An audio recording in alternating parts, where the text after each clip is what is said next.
estamos al aire, si es que vamos a partir por dar la bienvenida a todos los que nos acompañan esta mañana y en este seminario sobre un tema tan importante como el mercado inmobiliario post-pandemia en Clape SUC.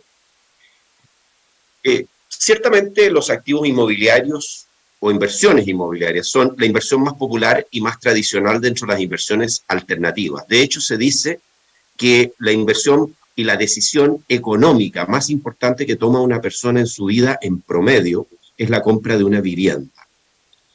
Inversiones alternativas se refiere, por supuesto, a todo lo que no sea bonos y acciones. Y esta es la inversión, la quinta esencia de las inversiones alternativas.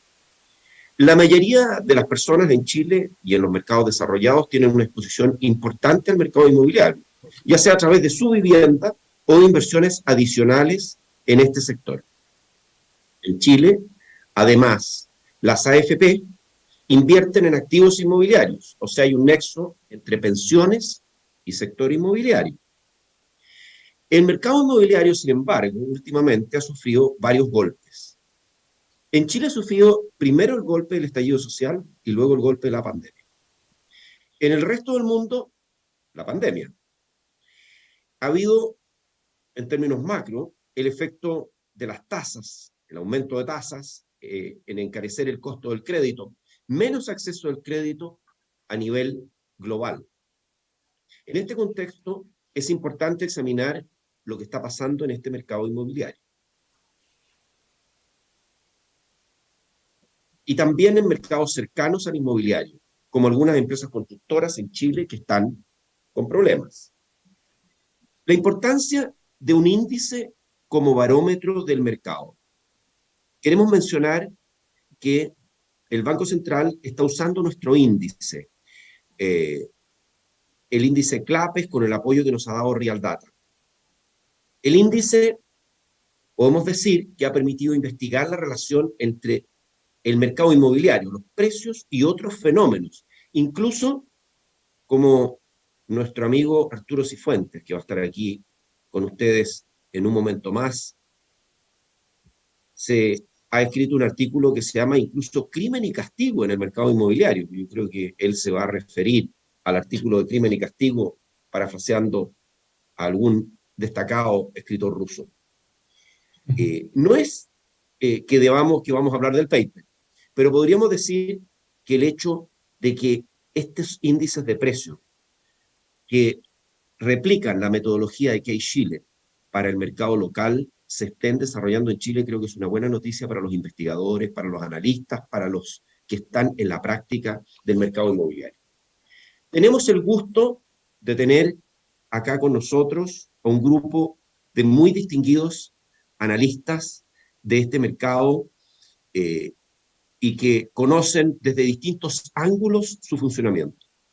En orden alfabético, está con nosotros Patricio Hempel, nuestro partner de Real Data, es el director ejecutivo y fundador de Real Data, empresa de consultoría inmobiliaria y experto en el mercado chileno.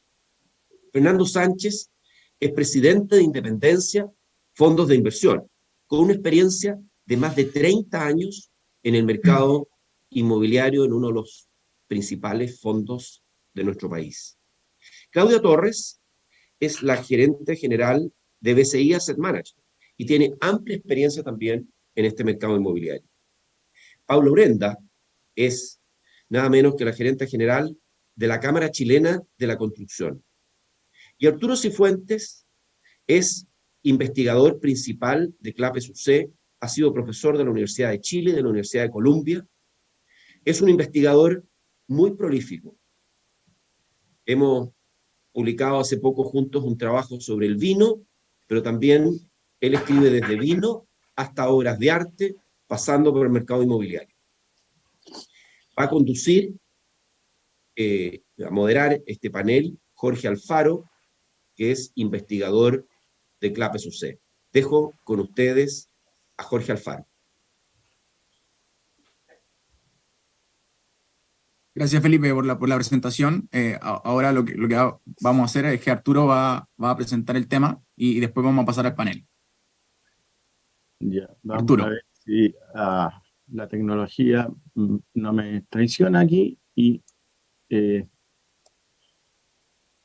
eh, Ahí está. ahí está. Ya, entonces, como decía Félix y Jorge, la idea mía se ve bien, ¿no es cierto? Eh, es digamos, voy a tomar 10, 12 minutos para introducir un poco el tema. Voy a tratar de hacer más preguntas que dar respuestas. Los expertos del panel tienen la responsabilidad de responder, digamos, yo solamente motivo aquí, digamos, no tengo soluciones absolutas para nada, ¿ya? Entonces, la idea de esto es un poco reflexionar sobre el mercado inmobiliario y voy a partir con una cita de Deming. Deming no es muy conocido en Chile, tal vez es un ingeniero y estadístico norteamericano que murió hace 15 años más o menos. Y, y, y la idea Deming era un evangelizador, valga la redundancia aquí, de la importancia de los datos y de las mediciones. O sea, la idea básica de él era que si uno quería saber no solamente lo que sucede en un mercado, sino que en términos más generales, la importancia de tener buenos datos y buenas mediciones. Si uno no puede medir lo que sucede en algún ámbito, puede ser un experimento, un mercado, una situación de política económica, es difícil poder tomar buenas decisiones. Entonces, la idea básica de Deming era que uno tenía que tener datos confiables y en la ausencia de datos confiables uno simplemente era una persona con una opinión. Punto. ¿Ya? Entonces, en este contexto, la importancia de los datos, eh, pensemos que en un mercado financiero el dato más importante son los precios, ¿ya? No es que sea lo único, pero el precio es una de las variables más importantes en cuanto a decir lo que está sucediendo en ese mercado y, por otro lado, guiar a los inversionistas, a los reguladores, autoridades políticas, cualquier persona en general que piense participar en ese mercado. Entonces, en ese contexto, la postura nuestra en CLAPES, el índice de CLAPES y Real Data, que lo voy a discutir en un segundo, la idea es tener un índice que sea confiable y que esté basado en datos. Ya, cuando me refiero a datos, ¿a qué me refiero? O sea, el mercado inmobiliario, lo importante es que el índice esté basado en precios de transacciones, un índice basado en opiniones de corredores de propiedades o tasaciones, números que aparecen en el portal inmobiliario en general no es muy confiable, ¿ya?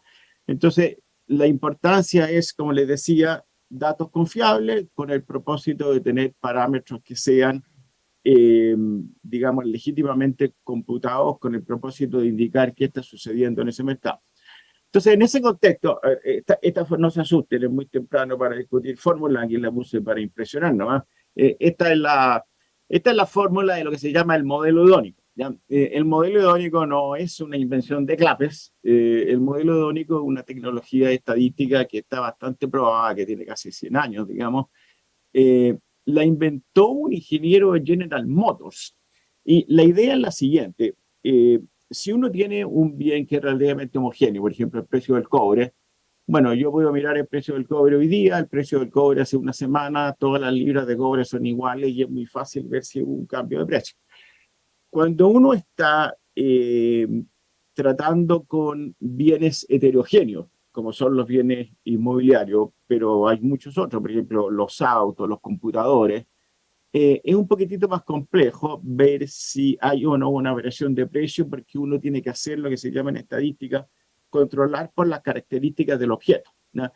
De hecho, la técnica de modelo hedónico partió en los años 30, cuando este ingeniero de General Motors quería ver cómo variaban el precio de los autos de un año a otro. Y se dio cuenta que los autos no eran iguales, porque el auto que vería el auto del año anterior y del año actual, digamos, tenía características distintas del motor, tenía más potencia, tenía algunas cosas, por ejemplo, que el otro no tenía. Entonces había que controlar por las características. Lo mismo sucede en el mercado de los computadores, por ejemplo. Ya han subido de precio los computadores. Bueno, es difícil ver. Uno tiene que controlar por las características de la chip, la resolución de la pantalla, la velocidad de procesamiento, una serie de cosas. Entonces, el modelo hedónico, que aquí les muestro la forma general, es un modelo que toma en consideración las características de estos bienes heterogéneos en el caso de las propiedades o las características de las propiedades, ¿ah? Eh, la fórmula está ahí, digamos, esto es como se calcula la variación de precios. Como decía Felipe, por ejemplo, el índice Case-Shiller, Shiller, el Premio Nobel de Economía, que es el índice inmobiliario que se usa en Estados Unidos, está basado también en una técnica de modelo hedónico. El Fed de Estados Unidos, cuando calcula la inflación, el CPI, con modelo hedónico, el Fondo Monetario, Eurostat, es decir, todas las instituciones más o menos confiables que existen en el mundo hacen sus índices de precios con variaciones del modelo hedónico. Y como les decía, es una tecnología que no puedo decir que la inventamos en CLAPE, es algo que está bastante establecido, ¿ya? Entonces, la idea en síntesis, como les decía, es que cuando uno tiene un mercado de bienes heterogéneos, uno tiene que controlar por las características del bien para poder calcular bien la variación de precios.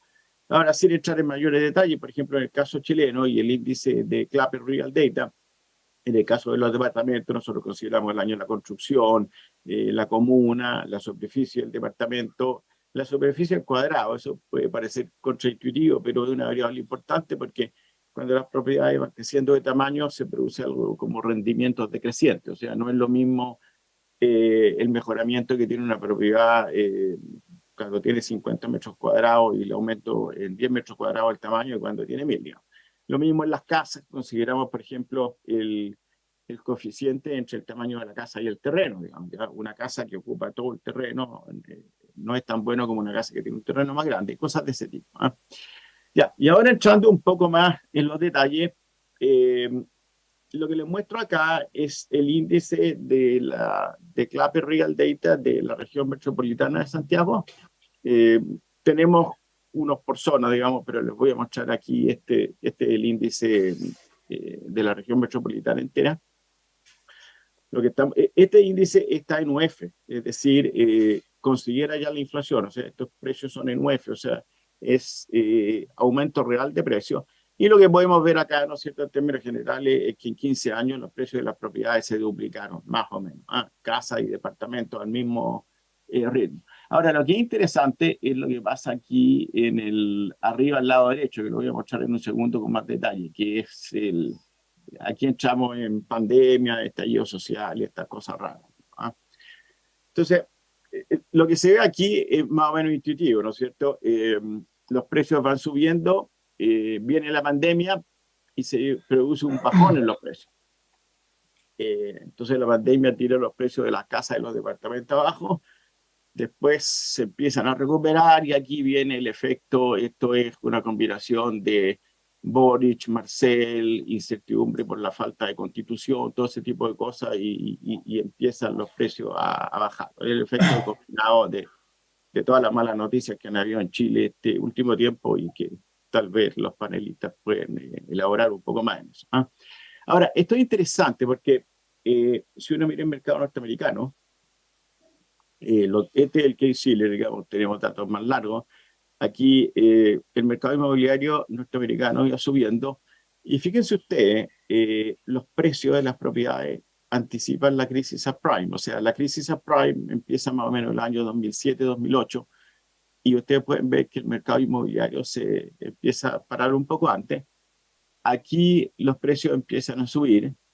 Aquí se produce algo que es bien interesante y que tal vez los panelistas lo puedan explicar mejor que yo. Digamos, viene la pandemia y se produce un cambio en la pendiente y los precios siguen subiendo más y esto es más o menos Ucrania, digamos.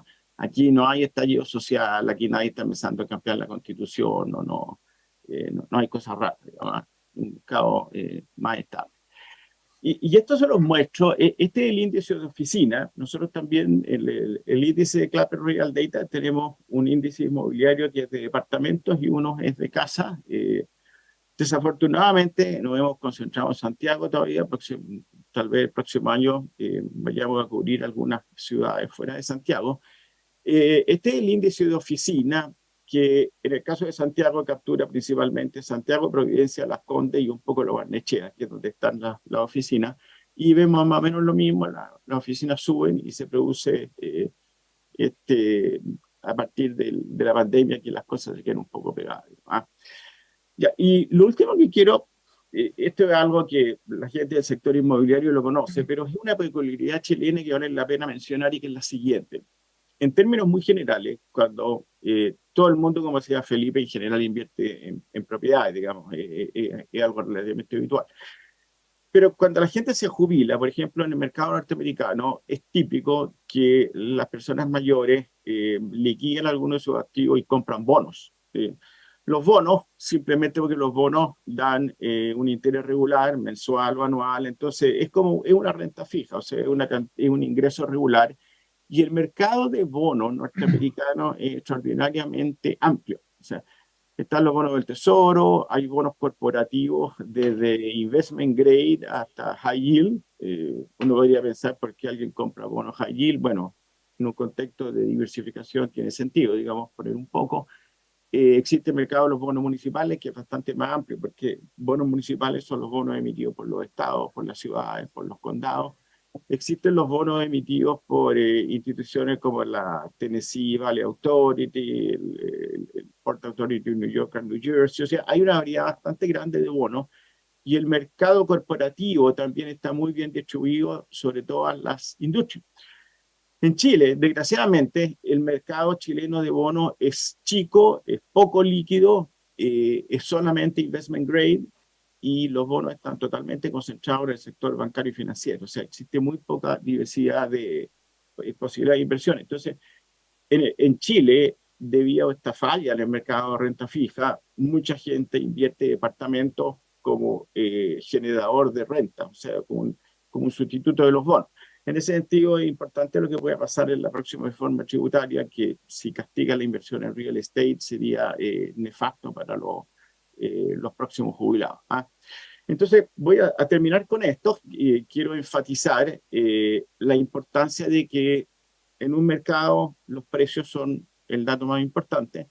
Es importante tener un índice confiable de precios y que esté basado, digamos, en datos duros, que es lo que tenemos nosotros en este índice.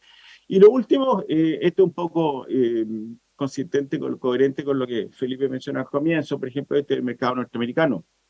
Ustedes pueden ver una parte importante de los ahorros del hogar norteamericano típico, y esto se ha acrecentado en los últimos 20 años, es la inversión en real estate. ¿Ya? El oro, que es algo que les gusta mucho a algunas personas, digamos, como usted, el oro no ha sido una inversión muy buena y ha ido bajando en popularidad, digamos, pero eso es otro cuento, ¿ya?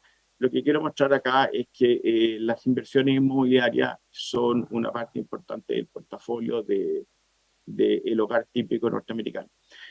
Bueno, creo que voy a terminar con esto. He hecho varias preguntas, no he contestado ninguna, digamos. Creo que los panelistas podrán explicar algunas de estas cosas, así que les agradezco su atención y los dejo en manos de nuestro panel y de Jorge. Muchas gracias. Gracias, Arturo, por la presentación, muy buena, y va a ser muy contingente para las preguntas que vamos a tener a continuación. Bueno, entonces, primero dar unas directrices de cómo vamos a funcionar como panel. Vamos a intentar tener 3 rondas. La primera ronda va a ser una pregunta bastante general sobre la visión, sobre su visión particular de lo que ha sucedido después de la pandemia en el mercado inmobiliario. Yo les voy dando la palabra a cada uno y la idea es que no tomen más de 4 minutos en su respuesta, ¿ya? Si es que se pasan, yo les voy a avisar para que en realidad todos tengan el mismo tiempo. Después vamos a proceder a una segunda ronda con preguntas más específicas, y ahí voy a ahondar un poco en lo que intentó dejar abierto Arturo, y finalmente vamos a tener una tercera ronda con las conclusiones o palabras de cierre que quiera dar cada uno, ¿ya? Entonces, les dejo planteada la pregunta. La pregunta en realidad es cuál es su visión o mirada que ha pasado en el sector inmobiliario, en el mercado inmobiliario después de la pandemia, en qué pie estamos, ¿ya? Entonces te cedo la palabra a ti, Claudia, para que partas. Súper, buenísimo, Jorge. Bueno, yo creo que antes de empezar a contestar esta respuesta, ¿cuál es la visión en el mercado inmobiliario tras la pandemia? Yo creo que es inevitable y tenemos que hablar de las tendencias que de alguna forma esta pandemia ha ido acelerando, ¿no? Y ahí déjame empezar a citar alguna. Uno, el tema del e-commerce, ¿no? Es realmente increíble cómo la penetración de las ventas a través de los canales digitales aumentó durante la pandemia, ¿no? En Chile veníamos de una tasa de penetración en torno a un 10%, la pandemia nos llevó rápidamente incluso a tener pics en torno a más de un 50%, hoy día algo de eso se ha ido moderando, pero sin duda nos estamos estabilizando en cifras que son muchísimo más altas de lo que teníamos previo a la pandemia, ¿no? Hay también nuevas tendencias que tienen que ver con la localización del trabajo, de cómo trabajamos, el trabajo mixto, probablemente tenemos hoy día muchísimos de nosotros, ¿no? Creo que también es importante entender los fenómenos migratorios, los fenómenos de una nueva generación que de alguna manera se han ido acelerando también previo a la pandemia. Y después creo que hay los fenómenos un poco más macro, que probablemente podemos verlos más en detalle, pero creo que es vital también entender que la pandemia generó una disrupción muy importante en la cadena de suministros que llevó a alzas considerables en lo que son los precios de los commodities y también en la disponibilidad que había de la mano de obra, ¿no? Y finalmente, a mi juicio, eso todo ha ido acelerando un poco la mirada que tenemos sobre el mercado inmobiliario en el sentido de que hay ciertos sectores que son ganadores, ¿ya? Y quizás ahí me voy a aventurar en comentar que el sector, por ejemplo, de bodegas es uno de los que ha podido capturar estas nuevas tendencias, los multifamily, y por otro lado tenemos sectores más rezagados, más complicados, el tema de las oficinas. Súmale a todo esto lo que ya veníamos viviendo como país previo, digamos, o post al estallido social, los hoteles también muy complicados. Entonces, de alguna manera, esta pandemia, a mi juicio, ha ido marcando muchísimas diferencias en lo que es el mercado inmobiliario, Jorge. Muchas gracias, Paula. Claudia, disculpa. Ahora, Paula, ahora la pregunta para ti, la misma en realidad, ¿en qué pie estamos? ¿En qué pie está el sector inmobiliario, según tu visión? Muchas gracias, Jorge. Gracias, Arturo, también por la presentación.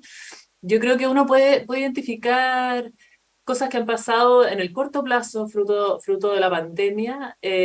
Sin duda, el año 2019 generó, y 2020 en realidad, después del estallido y pandemia, porque yo creo que el sector, tal como lo decía Arturo, ha tenido dos impactos fuertes, tanto el estallido social como la pandemia. Eso ha generado, sin duda, caídas en las ventas, además de cambios en las preferencias de las personas.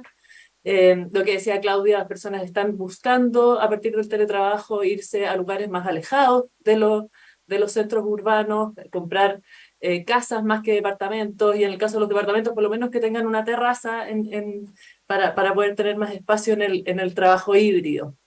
Eso por el lado de la demanda, pero por el lado de la oferta, la industria y de la construcción en particular, claramente la industria sufrió un impacto importante con la paralización de todas las obras para la pandemia.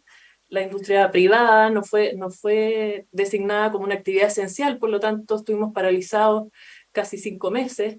Eso provocó también una fuga de capital humano que se fue a otros sectores, a la minería, a la agricultura, por ejemplo, o incluso por cuenta propia.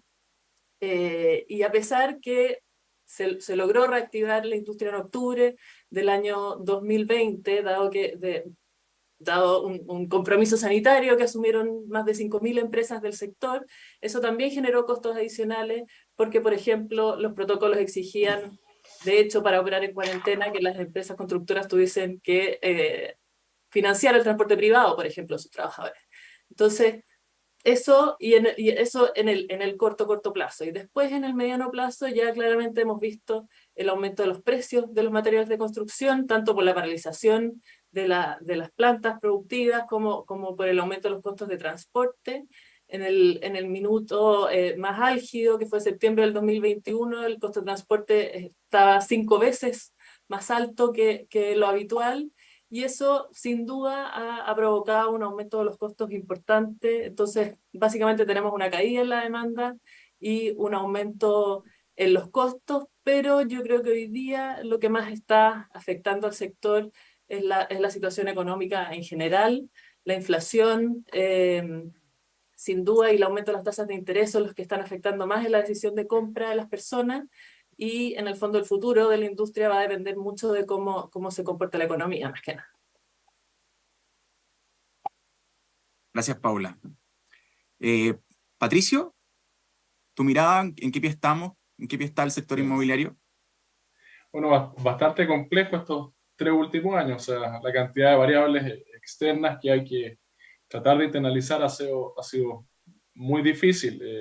Lo que vemos en el índice es que lo que nos interesa es una visión como a largo plazo. El índice lleva 15 años, en promedio las casas han subido, no sé, entre 4,3 y 4,7, la oficina 3,3.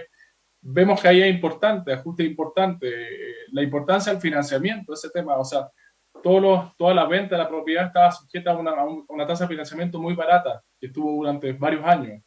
Nos subieron esas tasas y los problemas que han ocurrido son bastante importantes. O sea, esas caídas de 5 o 6% anuales de precio que no veíamos desde el 2008, 2009, bueno, es una señal de alerta. O sea, el mercado se está ajustando también en superficie. Eso no lo ve Arturo, pero hay caídas entre el año 2007 y ahora. La superficie promedio de un departamento usado ha caído un 25%, una casa usada 21%. O sea, la gente quiere comprar propiedades, pero no puede, no tiene acceso por el financiamiento. Ese tema nos va a acompañar, yo creo que durante bastante tiempo, y lo vemos complicado el tema. O sea, ya sea ajuste por un pie mayor, los plazos de financiamiento no hay plazos a 30 años. Entonces, ese problema está ahí arriba de la mesa y es un problema estructural y ojalá que se solucione. El resto, bueno, el mercado obviamente se ajustó, trató de vender lo más posible con el tema de la digitalización, pero que este tema de tasa de interés que repito, está causando un problema importante. Hay inmobiliarias que la están pasando bastante bien, pero no me cabe duda que el año 2022 es como la base de comparación es muy mala. O sea, creemos que el año 2023, bueno, va a ser mejor, pero obviamente esta mejoría va a ser lenta, este tema. Pero la visión es que está compleja la situación y esperamos que se solucione de a poco. Gracias, Patricio. Fernando, ¿cuál es tu mirada sobre el sector inmobiliario después de la pandemia? Buenos días a todos. Antes que todo, darle gracias a la Universidad Católica y a RAPE por darnos la oportunidad de contar este tipo de discusiones. Bueno, mi opinión básicamente es que el mercado inmobiliario es sin duda una caja de resonancia de todo lo que pasa alrededor, mucho más que lo que pasa internamente.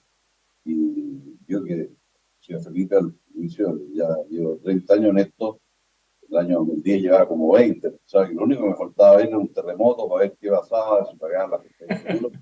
Jamás se me ocurrió que íbamos a tener este otro terremoto entre social y de salud, que realmente nos ha cambiado absolutamente muchos parámetros. Y yo coincido mucho con lo que Claudia, Paula y Patricio han dado a conocer, digamos, de la recuperación, estos indicadores y lo que está pasando. Comparto absolutamente que aquí los grandes cambios desde la pandemia fue el aceleramiento de la adopción del trabajo híbrido, ¿no es cierto?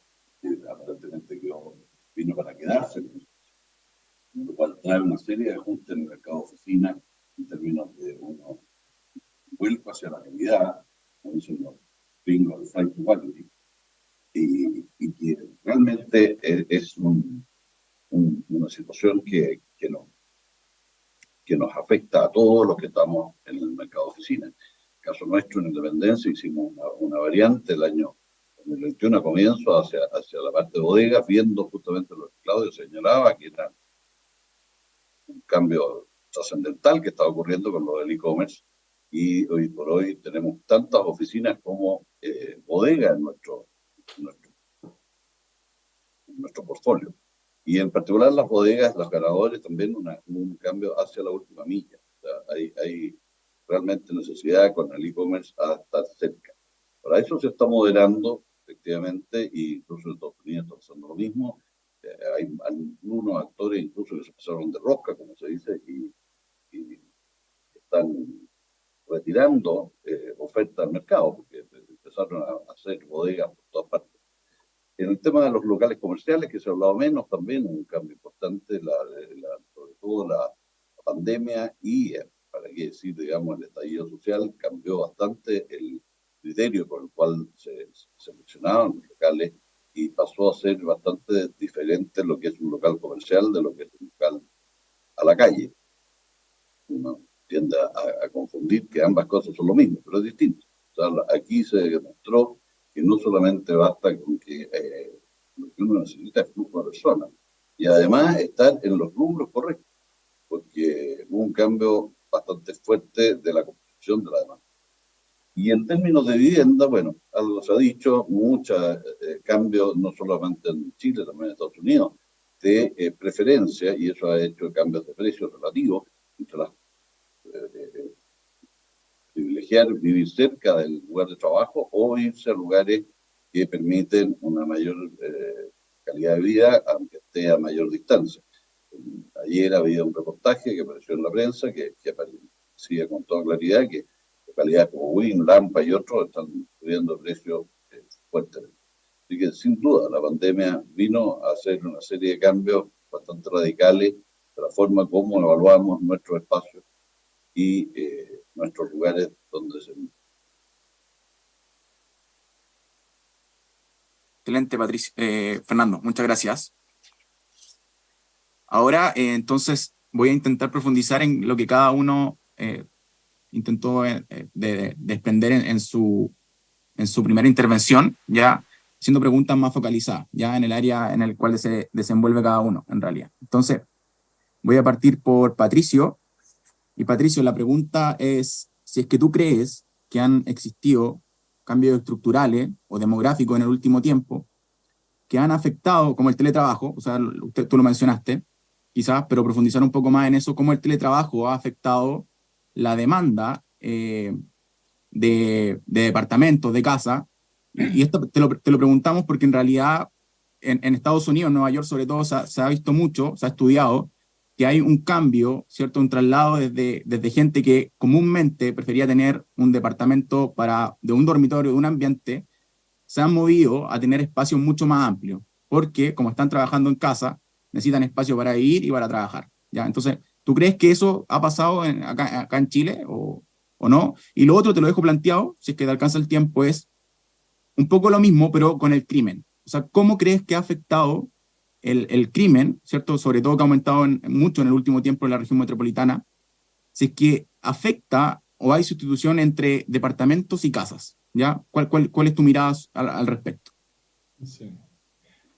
Bueno, el efecto, sí, hubo efectos transitorios. Ahí Arturo mostró una variación de precio en casas que él no entendía por qué era tercer trimestre del 2021, porque seguía subiendo. Y es porque el tercer trimestre del 2021 en vivienda usada hubo crecimiento sobre 70%. O sea, un ejemplo claro es Colina. O sea, Colina, si vendía 900 unidades el 2020, vendió 1.600 unidades el 2021 de casa usada. O sea, la gente, ese trabajo a distancia se reflejó en un aumento, obviamente, de la demanda de vivienda, demandas de precios. El mercado, ¿para qué decir de vivienda nueva? Había aumentos de precios de más de 2 dígitos. Entonces, sí hubo un efecto transitorio importante por el tema del trabajo a distancia. Una vez que el trabajo volvió, el tema híbrido, bueno, ese tema nos dimos cuenta que hay que vivir también en el centro de la ciudad, hay más conexión, entretención, un montón de cosas. Y los mercados se ajustaron. O sea, lo que hemos visto ahora es que la gente está comprando superficies más reducidas. O sea, por el tema de financiamiento, la gente quiere más espacio, pero por el tema de precios y financiamiento, no estamos reduciendo la superficie. Pero sí hubo efectos puntuales en el tema de casa, también en segunda vivienda. O sea, yo estuve viendo cifras, no sé, en Viña, departamentos aumentaron 20-25% el año 2021. La gente quería vivir en Viña, quería vivir en Papúo, en el sur, y hubo compras, realmente hubo aumentos importantes. Pero yo creo que ahí son cosas transitorias de este periodo. Respecto a la otra pregunta de si afecta o no el crimen, quizás hace 5 o 6 años era mucho más puntual en ciertos sectores. Yo creo que ya es generalizado el tema del crimen y afecta a todo Santiago. Ahora, ¿cuál afecta más? Si a casa o departamento. Las casas se demoran mucho más. La tasa de rotación de una casa, no sé, puede ser 14 años, pero un departamento puede ser 7, 8 años. Y además los departamentos se arrendan, ¿no? Entonces, el efecto precio es mucho más claro en un edificio, en un departamento, porque refleja los precios ahora. Yo puedo ir a Santiago Centro y ver los precios de arriendo y veo que han caído, no sé, 15%, 20%. en casa es más difícil porque la venta de casa no es tanta en un sector. Así que, nada, el efecto crimen, o sea, obviamente de tasa de homicidio y esas cosas, sí afecta a los valores de propiedades, pero que yo creo que los afecta a nivel, hoy día ya es generalizado. No hay ningún punto de Santiago que yo esté libre de algún asalto o alguna cosa. Así que eso. Eso, y quizás, o sea, podría darnos un poco qué pasa con el mercado de la oficina, sobre todo en el Santiago Centro. ¿Qué has visto tú que ha pasado después de la pandemia y del estallido social? Lo que pasa es que son temas puntuales, claro. Quizás la tasa de vacancia quizás antes era muy baja y ahora puede ser altísima. Las empresas se mueven, la forma de trabajar ha cambiado. Estos temas también hay cosas que hay que mirarlo bien porque todavía está en desarrollo. O sea, si no trabajo en el centro me voy a Providencia, si no trabajo en Providencia me voy a Las Condes.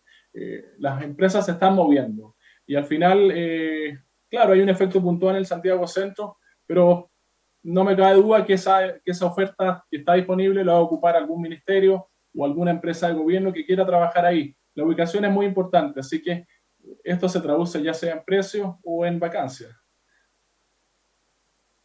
Muchas gracias, Patricio, por tu respuesta. Bueno, entonces ahora voy a ir con Paula, y es una pregunta que cae un poco de cajón, ¿cierto? Y es sobre, últimamente hemos visto harto en la prensa, lo de las quiebras en empresas constructoras del sector inmobiliario.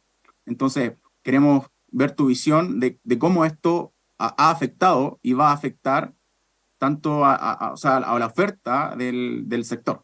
¿Cuál es tu...? Sí, Jorge, gracias por la pregunta.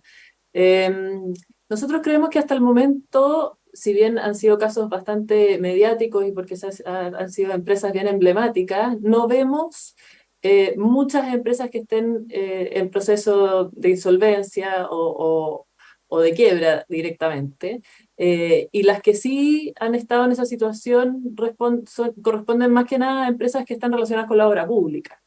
Que son las que han estado más afectadas en el último tiempo, dado lo que comentábamos antes, el aumento de los costos, básicamente. Las empresas de obra pública tienen contratos a plazo fijo, o sea, a precio fijo con el Estado, solamente en UF.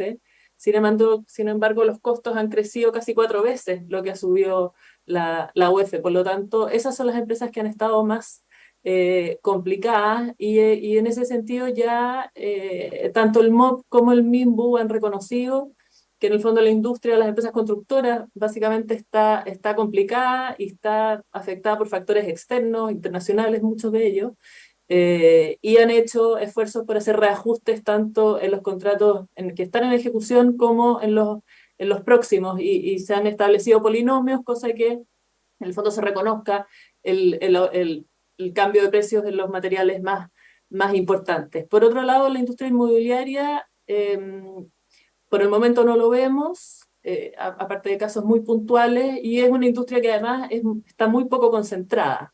Por lo tanto, cualquier proceso de quiebra de alguna empresa inmobiliaria claramente no tendría un efecto muy sistémico. Y aquí yo creo que lo importante es relevar, porque el sector público ya ha hecho su esfuerzo, es importante relevar el rol que puede tener la banca y el sector financiero en general en este momento, porque hemos visto ciertamente algunos bancos que han restringido, la mayoría de los bancos están restringiendo su exposición a la industria inmobiliaria y a la construcción, y nosotros el llamado que hacemos de alguna manera es que se evalúe cada empresa en su mérito y no se tomen decisiones parejas para la industria, porque si bien hay algunas empresas que tienen algunas complicaciones, hay otras que no, y por lo tanto no se debieran tomar decisiones en forma pareja. Y de eso en gran medida va a depender cómo sale adelante la industria después de esta crisis.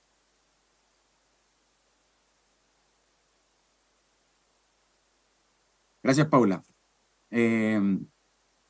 No, tengo una pregunta, pero quizás te la hago al final, pero para que la pienses, en realidad es profundizar un poco más en los efectos, ¿cierto?, que ha generado el aumento de costos en el sector y cómo se puede traspasar esto a los consumidores. O sea, ven una reducción de la oferta o van a seguir habiendo proyectos? ¿Cómo ven la proyección del sector en lo que viene? Si quieres, ¿Sí? ¿prefieres que te lo conteste al tiro? ¿Sí? Bueno, yo creo que lamentablemente parte importante de ese aumento de costos se va a traspasar a precio. Nosotros hemos visto, bueno, y el mismo índice aquí lo demuestra, si bien es algo más de largo plazo, y al final me quisiera referir más al largo plazo en esta industria y no solamente a la coyuntura de la pandemia. Hemos visto caídas de las ventas, el año 22 en el fondo estamos cayendo casi un 30%, 36% con respecto al año pasado. También hemos visto que se están ingresando menos nuevos proyectos, hay una caída de un 25% en los permisos de edificación este año, por lo tanto la industria sí se está contrayendo y lo complicado es algo que estamos viendo hace tiempo, que porque uno si ve solamente el índice que presentaba Arturo del aumento de precios, bueno, si es que las remuneraciones aumentaran en ese mismo porcentaje no sería tan terrible, pero vemos que a partir del año 2010, en el fondo hay un desacople importante entre el aumento del precio de una vivienda y el aumento de las remuneraciones. Y eso es lo que finalmente hoy día está generando el déficit habitacional y eso es lo que por lo menos a nosotros como la Cámara Chilena de la Construcción es en lo que estamos abocados trabajando. Muchas gracias. Ya, ahora otro tema, la pregunta para ti, Fernando, y dos aristas. Primero, queremos que nos entregues tu mirada y desde tu expertise, ¿cierto? La diferencia entre el mercado inmobiliario que existe entre el mercado chileno y el estadounidense, ver si hay más similitudes que diferencias o si hay más diferencias que similitudes. Y la segunda, que es más contingente, es que últimamente hemos visto en la prensa, y ha circulado bastante, de que hay un traslado, ¿cierto? Gente que solía invertir en activos inmobiliarios en Chile, se ha movido a otros mercados, ¿cierto? Montevideo, Miami, otros lugares del mundo. Entonces queremos saber cuál es tu mirada al respecto, cuál es tu visión de esas dos aristas. Bueno, la verdad que nosotros ya desde el año 2005 comenzamos a invertir afuera, básicamente movidos por el ánimo de diversificar. Y yo creo que eso se fue extendiendo a muchos family office o gente de altos patrimonios que empezaron también a sentir la necesidad de buscar diversificar, por cuanto habían alzas de precios muy fuertes en Chile, pero que la verdad que no se establecía un equilibrio razonable con el riesgo-retorno respecto a los mercados en Estados Unidos. Estados Unidos es tan grande que yo te diría que incluso dentro del mismo estado hay distintos mercados. No es fácil referirse así al mercado americano como uno solo. Y obviamente también haciendo diferencia entre lo que son oficinas, lo que es multifamily o lo que es logística, ¿no? Tienen dinámicas diferentes. Si tú quisieras sintetizar en una sola cosa la gran diferencia entre el mercado chileno y el americano, lamentablemente es la variable de expectativas de largo plazo. Tanto Chile como Estados Unidos hoy día y también los países internacionales, Europa, Latinoamérica, estamos viviendo un proceso de corto plazo de ajustes importantes por las alzas de tasas de interés, las alzas de la inflación, los efectos de la guerra de Ucrania. Todavía nos estamos ajustando, ¿no es cierto?, a todo esto, estas disrupciones del mercado de abastecimiento que produjo la pandemia. Pero si hay algo que nos diferencia es que cómo es la mirada respecto a qué es lo que va a pasar después de que estos ajustes se produzcan en los próximos 2 o 3 años. Lamentablemente en Chile estamos en una situación que, y por eso los mercados inmobiliarios no hacen más que reflejarlo, ¿no? Son cajas de resonancia, son el efecto de la falta de acuerdo, la falta de concordia y de convivencia, ciertamente se ven reflejados en esto y por eso hay mucha inversión que está hoy día postergada, más allá de las altas tasas y la disponibilidad de crédito. Y lo que se ve con mayor, yo diría, preocupación es la restricción que se está viendo en el mercado de capitales de fondos de largo plazo a justamente financiar todos estos procesos que se requieren de hipotecas para las viviendas y de financiamiento a largo plazo para cualquier tipo de inversión. Y eso pasa por la reforma tributaria y la reforma nacional, que no están presentes ese tipo de discusiones en prácticamente ningún otro lugar que yo sepa. Probablemente Felipe o Arturo, que son más académicos, tienen una visión más general, pero hasta donde yo entiendo no hay prácticamente ningún otro lugar en donde este tipo de discusiones y definiciones estén tan desafiadas. Fernando, y quizás profundizar un poco lo que conversábamos antes de que se iniciara el seminario, que era, tú nos mostrabas, nos comentabas cuál era la diferencia, las principales diferencias que tú encontrabas entre el mercado en Montevideo, el mercado del sector inmobiliario y lo que pasaba acá en Chile. Eso es como contrapunto. Claro. Bueno, Uruguay es una excepción dentro de Latinoamérica, está viviendo un proceso de captación de inversiones, a diferencia de prácticamente todo el resto de Latinoamérica, que lo que tiene es una huida de capitales.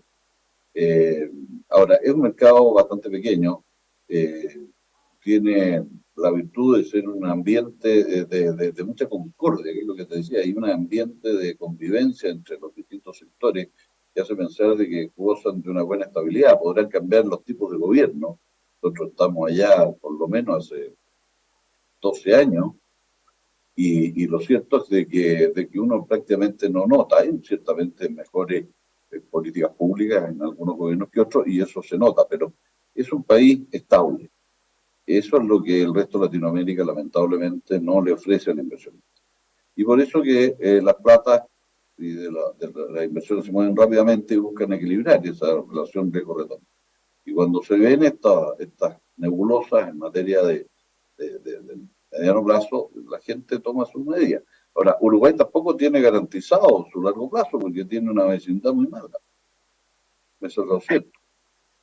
Si uno está rodeado de vecinos de mal vivir, es difícil que pueda proyectar una vida tranquila y estable permanentemente. En algún minuto algún curadito se va a pasar de un lado a otro, en algún problema. Gracias, Fernando. Yo no me dedico a la diplomacia, está claro. Bueno, ahora, pasando a otro tema, Claudia, te quiero preguntar dos cosas.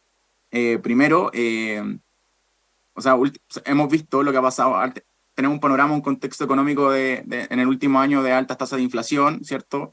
En este sentido, el Banco Central ha subido la tasa, y eso se traspasa a los bancos comerciales que financian las grandes inversiones inmobiliarias con mayores tasas, ¿cierto?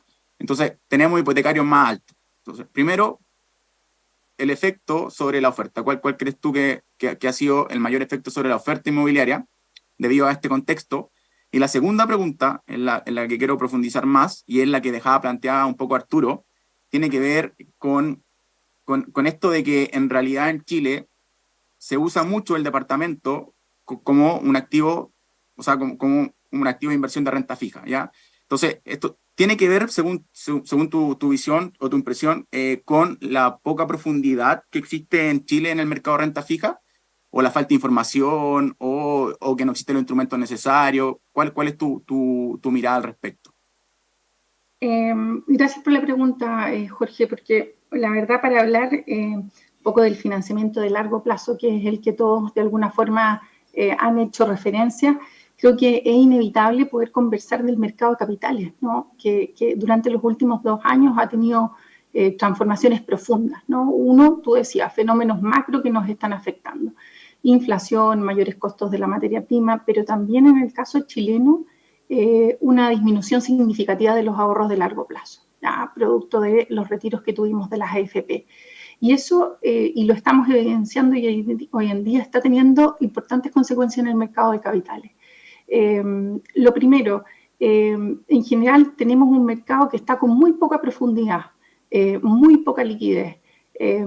Para que tengan una idea, por ejemplo, las transacciones de los mercados de bonos secundarios de largo plazo, más o menos que se han transado durante el 2022, está en torno a, estamos hablando de miles de millones, 13.000. Ya, esta misma cifra el año pasado llegó en torno a los 20.000 millones. Entonces, hay una pérdida ahí de profundidad del mercado de capitales. Por otro lado, los activos bajo administración que tenían las AFP durante el año 2021 llegaron a representar en torno a un 78% del PIB, ¿no? Hoy día esa cifra está bajo el 60%. ¿Por qué es importante el mercado o por qué es importante hacer referencia a las AFP? Porque por muchos años las AFP fueron los compradores de largo plazo del mercado local, ¿no? Lo que permitía finalmente estructurar financiamientos de mayor plazo. Una de las cosas que estamos viendo es justamente eso, no hay financiamiento en el largo plazo, lo vemos, nuestros inversionistas no se atreven de alguna manera a cruzar la barrera de los 5 años y eso sin duda va a ser un problema para el financiamiento de proyectos inmobiliarios y lo está haciendo hoy en día, ¿no? Hay pocas emisiones de bonos y también lo han comentado, el fenómeno que también hemos vivido después del estallido social, de que hemos visto un flujo importante de capitales moviéndose hacia el extranjero, flujo que probablemente también va a ir calmando la velocidad de salida, pero probablemente no va a volver a reingresar del país, ¿ya? Y eso efectivamente está teniendo consecuencias en la estructura de financiamiento. Por otro lado, los spreads, que son la percepción de riesgo que se tiene de las compañías post pandemia, saltaron con fuerza, ¿no? Los niveles de riesgo aumentaron y si bien en el último han ido estabilizándose, están aterrizando en niveles más altos de los que teníamos antes y eso sin duda está impactando en las estructuras de financiamiento que están teniendo tanto las personas como las empresas, ¿ya? Entonces, efectivamente, son cambios relevantes que hemos tenido que están afectando el mercado de capitales y también un poco la disponibilidad del crédito, ¿no? Y lo que estamos teniendo hoy día es que finalmente todas estas restricciones están haciendo que el mercado de la vivienda sea un mercado hoy día más restrictivo, ¿ya? Y ahí quizás te puedo comentar algunos datos un poco más numéricos, Jorge, por ejemplo. Si consideramos el valor de una vivienda en torno a las 2.500 UF, pensamos que, por ejemplo, el promedio de las tasas durante el 2019 estuvo en torno a un 2,3, 2,6%. Hoy día vemos que las tasas hipotecarias están más en torno al 4,3%. Y si decimos, bueno, esa persona que quiere comprar esa propiedad, 2.500 UF, va a poner un pie, 25% del pie, tiene un ingreso en torno a 1,8 millones, perfecto, le alcanza. El 2019 tenía un dividendo que estaba en torno a las 13,4 UF. ¿Ya? Ese mismo departamento, en las mismas condiciones, pero que evidentemente hoy día el dividendo es más alto, ha subido la tasa, dijimos en torno de 2,6 a un 4,3% hoy en día en UF. Ese mismo dividendo hoy día está en torno a las 16 UF, 15,5. O sea, en términos reales, o sea, ya eso no le sumemos inflación todavía, no hablemos en pesos, en términos reales el dividendo subió un 16%. ¿Ya? ¿Eso qué implica finalmente? Implica que hoy día la persona ya no pone el 25% de su ingreso, probablemente pone el 29% de su ingreso, y antes para acceder a ese nivel de vivienda se requería un nivel de renta en torno a 1,8 millones, hoy día estamos hablando que el nivel de renta para poder acceder a esa propiedad está en torno a los 2,1 millones, ¿ya? Y por otro lado, si uno ve qué es lo que ha pasado con los arriendos, el arriendo, un poco haciendo unos números rápidos, el arriendo de esta misma propiedad, hablemos de un departamento 50 metros cuadrados, 2 dormitorios, un baño ubicado en torno a Independencia, está en torno a los 410.000 pesos, ¿no? El arriendo, lo que conversábamos, las 15,5 UF, hoy día es un dividendo de 527.000 pesos, ¿ya? Entonces, efectivamente, lo que vimos en los años anteriores, donde el costo del financiamiento era muy bajo, que existían este tipo de inversionistas hormigas, ¿no? Lo que con muy poquito pie, porque incluso en algún minuto las necesidades un poco de pie, las restricciones eran muchísimo más bajas, podían financiar una propiedad y que el arriendo de alguna manera pagaba el dividendo. Eso, la verdad que hoy día es muchísimo más complejo, no se alcanza a pagar con el arriendo el dividendo, y ya un poco la conversación que queda más en adelante es, bueno, los temas de la plusvalía, ¿no? Y eso efectivamente va a tener tiene, digamos, otras variables que mueven más en el largo plazo. Entonces, efectivamente, vamos a ver, hemos visto, digamos, de alguna forma esa desaparición de esos inversionistas más golondrina.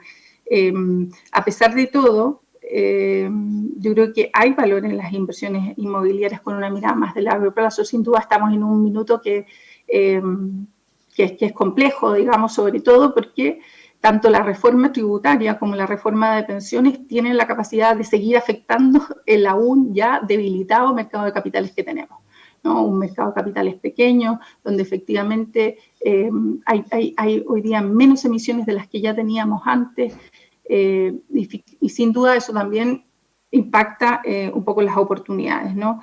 Si uno ve un poco hoy día las tasas más de largo plazo, digamos en UF, entre 7 y 12 años, vemos que los niveles, por ejemplo, de los BTU está en torno a UF más 1,56%, ¿no? Para aquellos que hoy día tienen financiamiento o que de alguna manera tuvieron la fortuna de invertir en propiedades, el alza de los arriendos, estas dinámicas efectivamente son favorecedoras, ¿no? O sea, también teniendo en mente cálculos rápidos, probablemente esas personas están recibiendo un poco por el capital invertido en torno a un UF más 5, más 5,5. Entonces, efectivamente, esa inversión es hoy día mejor de la que probablemente tuvieran en invertir en tasas más de largo plazo, ¿no? A pesar de eso, también hay una coyuntura particular, que es que las tasas cortas en UF están muy, muy altas, ¿no? Y cualquiera de ustedes probablemente lo ha visto, ha podido cotizar algún depósito a plazo en los distintos bancos de la plaza y también se da cuenta que hoy día la tasa en UF, hablemos de 360, un poquito más días, está incluso en torno a UF más 4,6. ¿Ya? Entonces eso también probablemente en este contexto de mayor incertidumbre de alguna manera frena, ¿no? Frena a algunos inversionistas a mirar oportunidades en este mercado. Ahora, dicho eso también, siempre hay oportunidades en el mercado, ¿no? Y eso es importante estar atentos. Lo comentábamos, hay ciertas dinámicas que están acelerando ciertas tendencias y efectivamente yo creo que ahí todavía se puede encontrar oportunidades importantes, ¿no? El punto es que efectivamente cuando uno ve la rentabilidad de un proyecto, lo que es muy importante son los ingresos, finalmente la estructura de ingresos que se tenga, el uso del suelo que tenga comercial, residencial, oficina, y también es muy importante el financiamiento, ¿no? Por eso ahí mi mirada es atención con el mercado de capitales, ¿no? Porque tuvimos un mercado de capitales muy benigno, donde efectivamente teníamos acceso a un crédito de largo plazo que nos permitió a muchos de nosotros poder tener acceso a una vivienda con restricciones muchísimo más bajas. Eso hoy día ya está en entredicho por todo lo que he comentado y más aún si es que efectivamente las reformas tal y como están planteadas también tienen la capacidad de seguir afectando ese mercado de capitales. Entonces, el mercado de capitales genera bienestar para las personas, ¿no? Y es ahí también mi punto, Jorge, tenemos que estar vigilantes un poco de cómo se van las distintas discusiones, porque hoy día, raya para la suma, tenemos un mercado de capitales que está mucho más débil. Muchas gracias, Claudia. Gracias, Jorge. Muchas gracias. Arturo, ¿tú tienes alguna pregunta para los panelistas? Mira, yo quería aprovechar algo que mencionó Patricio para hacer algún comentario. Nosotros hicimos, una de las ventajas de tener un índice, en este caso un índice inmobiliario, es que uno puede investigar la dinámica del mercado inmobiliario y otros fenómenos. Entonces, nosotros hicimos un estudio. A ver, una de las ventajas, posiblemente la única, que haya tanto crimen en Chile, es que hay muchos datos, ¿ah? Entonces, nosotros hicimos un estudio que investigaba la relación entre el mercado inmobiliario, los precios y el crimen. El Ministerio de Justicia tiene datos sobre 12 crímenes distintos, desde homicidios hasta ruidos molestos, y por comuna. Entonces, lo que nosotros hicimos fue investigar la relación entre el crimen y el precio de las propiedades, evidentemente el crimen afecta a las propiedades de forma negativa. Una de las cosas que vimos, como justamente Patricio acaba de mencionar, y esto los datos lo muestran bastante claro, es que los departamentos responden en forma inmediata prácticamente al crimen. Es decir, el efecto crimen baja de precio es prácticamente instantáneo. En el caso de las casas, como mencionó Patricio, y esto también lo vimos en el estudio, las casas se afectan negativamente por el crimen, pero se demoran mucho más en responder, ¿ya? Lo menciono esto porque, digamos, el estudio que hicimos empíricamente avala el comentario que hizo Patricio. Las casas se demoran más en responder. No lo voy a aburrir con los detalles del estudio, pero una de las cosas interesantes que hicimos, el paper lo publicamos en una revista norteamericana digamos, de este tema, es que también pudimos investigar, justamente porque hay tantos datos, la relación que existe, lo que se llama la elasticidad, digamos, es decir, cómo distintos crímenes afectan el valor de las propiedades de forma distinta. Hay ciertos crímenes que son más impactantes y otros crímenes que tienen menos influencia. Entonces, digamos, para ver algo positivo en este panorama tan negro, digamos, la única ventaja de que haya tanto crimen es que hay muchos datos. Entonces, desde el punto de vista estadístico, muy bueno porque uno puede establecer relaciones bastante confiables entre distintos tipos de crímenes y el valor de las propiedades, cómo lo afecta.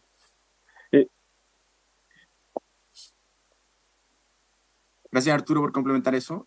Felipe, ¿tú tienes algún comentario o pregunta para los...? Sí, mira, me gustaría hacer una pregunta, yo creo que es fundamentalmente para Paula, pero no sé si algún otro de los panelistas o otra panelista quiere comentar algo. Yo tengo una inquietud respecto del aumento de costos, porque por un lado, lo que uno ve, si toma el índice, este índice CLAPES que ha elaborado Arturo con los datos, con la información de Real Data, este índice muestra una caída en los precios, pero al mismo tiempo hay un aumento en los costos. Entonces, tú tienes caída de precios con aumento de costos. Eso lo que hace es apretar fuertemente los márgenes. Mi pregunta es ¿cuál es la apuesta en términos de, o qué es lo que se está viendo? ¿El aumento de costos por disrupciones de oferta es algo más bien transitorio o es una cosa un poco más permanente en términos de que esto es algo que va a permanecer o es una cosa transitoria que tiene que ver con la pandemia y otras cosas? Sí, gracias Felipe. A ver, nosotros creemos que es un aumento transitorio, sin embargo, que se va a demorar en recuperar sus niveles pre-pandemia, porque además se ha visto reforzado no solamente por la pandemia, sino que por la guerra en Ucrania y los costos de transporte principalmente. O sea, si es que habían plantas productivas que no dejaron de operar, bueno, este aumento de 5 veces en el costo de transporte sin duda tiene un efecto importante en el costo. Y eso y qué tanto se demore en recuperar niveles más razonables, va a depender mucho de lo que pase a nivel global, en términos geopolíticos, dado que este costo de transporte y el costo de la energía están siendo lo que más están influyendo en el precio de los materiales. Entonces, creemos que no debería ser permanente, pero va a depender de cómo se den las condiciones y sin duda los márgenes se están estrechando. La industria de la construcción tiene márgenes bajos en general, de menos de 2 dígitos, o sea, de 1 dígito. Por lo tanto, eso es lo que en gran medida explica si es que este costo no se puede traspasar a precio. Eso es lo que ha explicado de alguna manera la insolvencia de algunas empresas. Gracias. Tenemos algunas preguntas del público que quizás voy a hacer una en honor al tiempo y después damos las palabras de cierre. Quizás la puede responder Fernando, porque tiene que ver un poco con Estados Unidos y una comparación con Chile. O sea, la pregunta es la siguiente. Dado que se espera que las tasas, o sea, que el precio de las casas en Estados Unidos disminuya por el aumento de tasas, ¿en Chile se esperaría algo similar en el mediano plazo? Bueno, efectivamente estamos en proceso de ajustes tanto en Estados Unidos como acá. Las alzas de tasas de financiamiento sin duda afectan la tasa de descuento, ¿no es cierto?, de los flujos que uno espera obtener de cualquier activo, bien particular de las casas. Yo creo que efectivamente vienen momentos de buenas oportunidades en Estados Unidos, que van a hacer un ajuste, yo espero rápido, puedo estar equivocado, pero Felipe en eso deberá tener mejores antecedentes, pero yo esperaría hacia fines del 2023 que ya deberá producirse un ajuste por la sencilla razón que Estados Unidos tiene mercados de capitales muy líquidos, muy profundos. Hay desajustes, descalce de tasas, por cuanto en Estados Unidos hay mucha gente que se financia con tasas flotantes. Por lo tanto, eso va a generar que aquellos que tengan que salir a refinanciar el próximo año, que no son pocos, van a tener que hacer algunos esfuerzos, ¿no es cierto?, llegar a acuerdos con sus financistas. Pero ahí van a haber oportunidades de ajuste de precios tanto en multifamily como en otras clases de activos. Y yo creo que se van a poder aprovechar. En el caso de Chile, el problema de nuevo es el problema de la perspectiva de mediano plazo. Si no logramos establecer una convivencia nacional que conduzca a tener buenos acuerdos en materias de pensiones, tributarias, va a ser muy difícil que podamos prever de contar con un mercado de capitales fluido y profundo, como establecía Claudia, con mucha precisión. Y eso además afecta las estrategias de salida. En toda inversión, el exit strategy, se dice, ¿no es cierto?, la salida, es esencial para atraer los capitales, no solamente las tasas de retorno en el corto. Para que ustedes tengan una idea, nosotros hemos estado siguiendo permanentemente en nuestro portfolio por año, un tercio más o menos del valor entero de los activos que tenemos en un fondo como Independencia proviene de contratos establecidos, o sea, de flujos que uno puede razonablemente esperar que va a obtener. Efectivamente, si usted lo descuenta a mayor tasa, va a valer menos, pero dos terceras partes de los valores que sostienen o que justifican el valor de un portfolio provienen de los valores residuales. Si no hay una perspectiva de financiamiento fluido y de capacidad financiera para comprar, para salir, eso altera absolutamente la evaluación de esa inversión.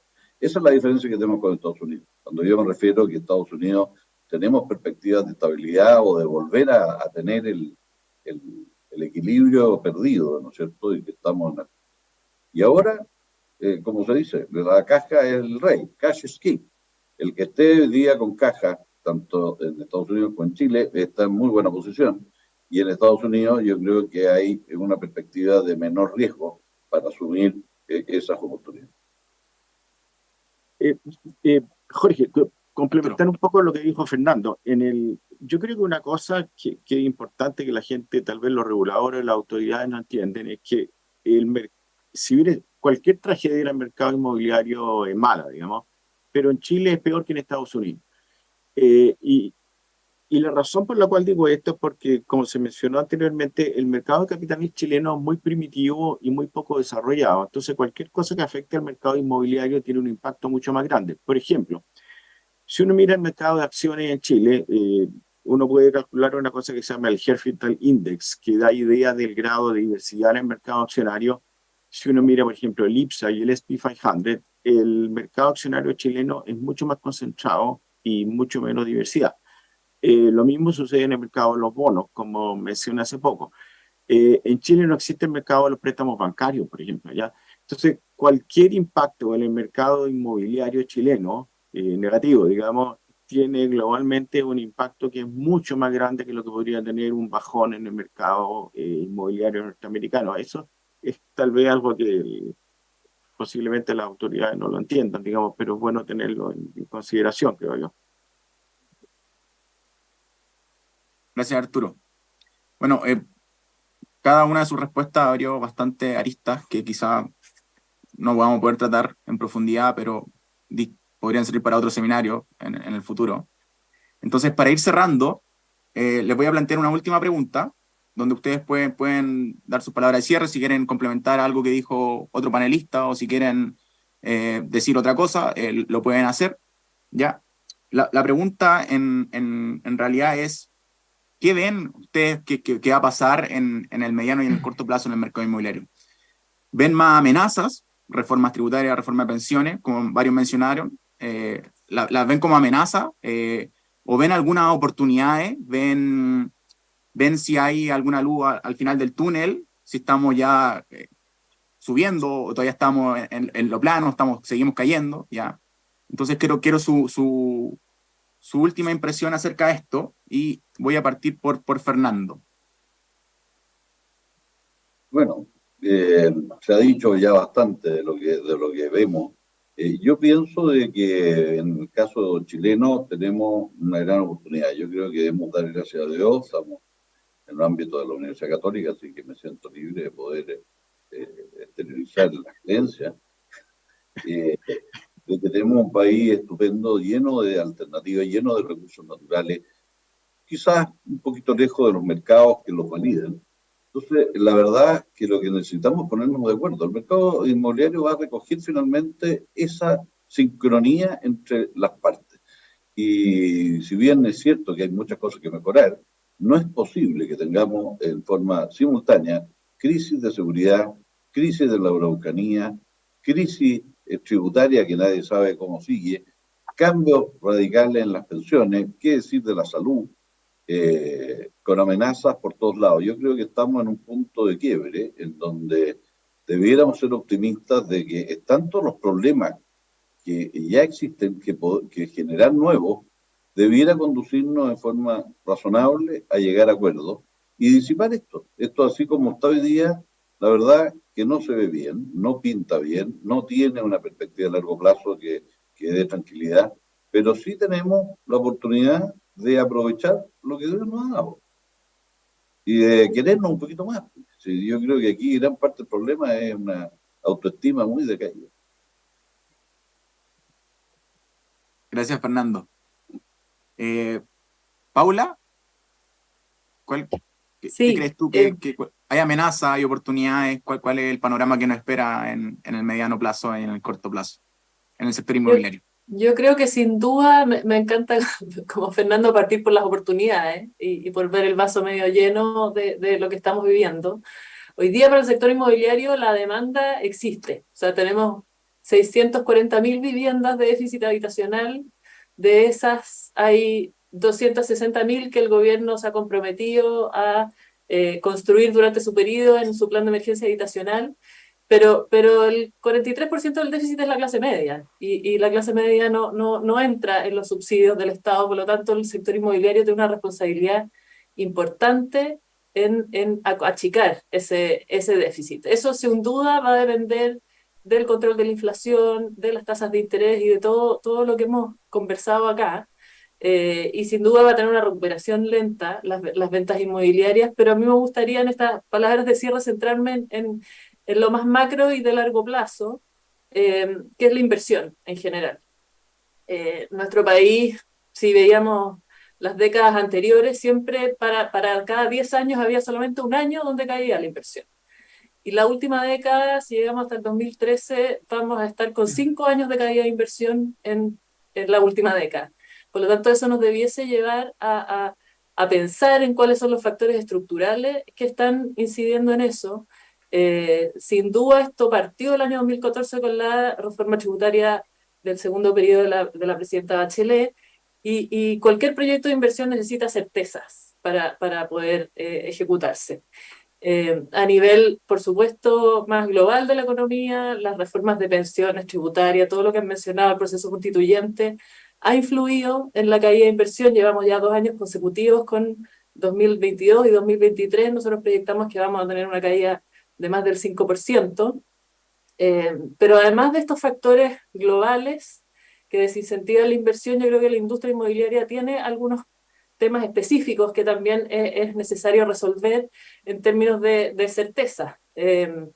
Sin duda el permiso de edificación ha perdido un poco esa certeza que tenía anteriormente. Hoy día ya no es tan seguro que uno vaya a poder terminar su proyecto y recibirlo por los entes correspondientes con un permiso de edificación emitido.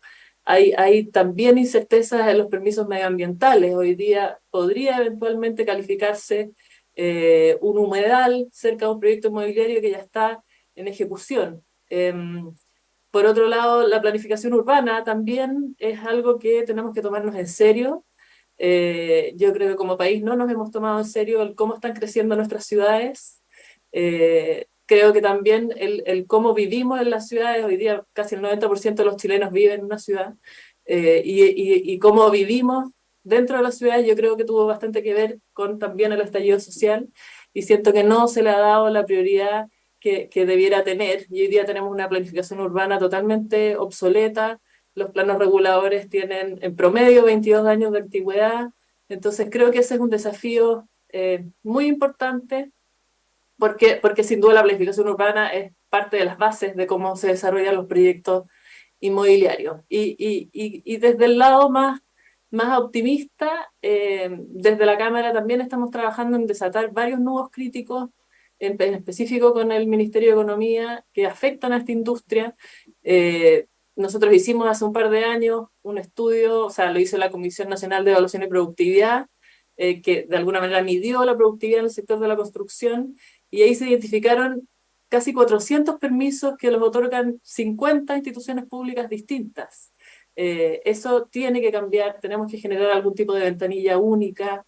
El plazo legal para permiso de edificación son 30 días, hoy día el promedio es más de 130.